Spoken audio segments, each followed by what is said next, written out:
जानबूझकर मुझसे मेरे मन की बात पूछते हो तो मैं आपकी आज्ञा और प्रेरणा से अपनी चिंता आपके चरणों में निवेदन करता हूं। देखो कितने हम्बली उन्होंने कहा। मुझे पृथ्वी का सम्राट, ऐश्वर्य, संपत्तियां, जिनके लिए लोकपाल भी ललायित रहते हैं, सब कुछ है प्राप्त, परंतु मेरा कोई संतान नहीं है। संतान नहीं होने के कारण मुझे इन सुख भोगों से उसी प्रकार तनिक भी शांति नहीं मिल रही है जैसे भूखे प्यासे प्राणी को अन्न जल के सिवा दूसरे भोगों से। महाभाग्यवान महर्षि, मैं तो दुखी हूं ही, पिंडदान न मिलने की आशंका से मेरे पितर भी दुखी हो रहे हैं।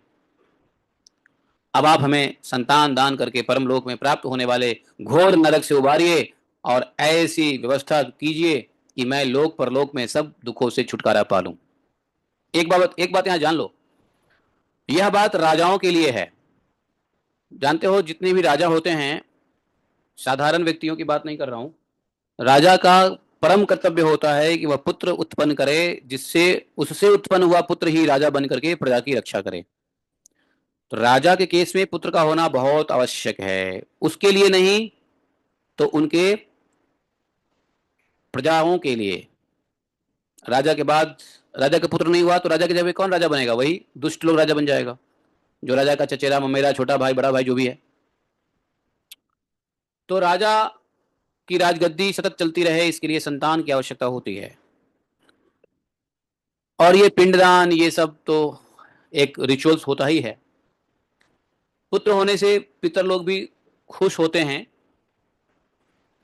कि चलो, जब पुत्र होता है ना तो पितर लोग नाचते हैं। जब किसी घर में पुत्र होता है तो पितर लोग खुश होते हैं, नाचते हैं कि चलो एक पुत्र हुआ है, हमको कम से कम दान पुण्य तो करेगा, हमको श्राद्ध जल तर्पण पिंडदान तो देगा, ये उम्मीद रहती है पितरों को।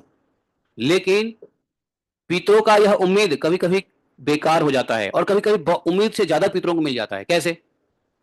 अब एक बालक जन्म एक लड़का जन्म हुआ खानदान में, तो पितर लोग तो सोचते हैं कि चलो ठीक है, ये पिंडदान देगा, तर्पण दर्पण करेगा, पानी वानी देगा श्राद्ध पक्ष में। लेकिन यदि वह बेवकूफ हो गया और पिंडदान वगैरह दिया ही नहीं, तो यही पितर दुखी होकर श्राप भी दे देते हैं। लेकिन कभी कभी इन्हीं पितरों को उनके इच्छा से कहीं अधिक मिल जाता है चीजें। कैसे? उन्होंने तो सोचा था कि पुत्र से पिंडदान देगा, लेकिन अगर वह पुत्र भगवान का भक्त बन जाता है तो वह अपने पितरों को भी मुक्त कर देता है।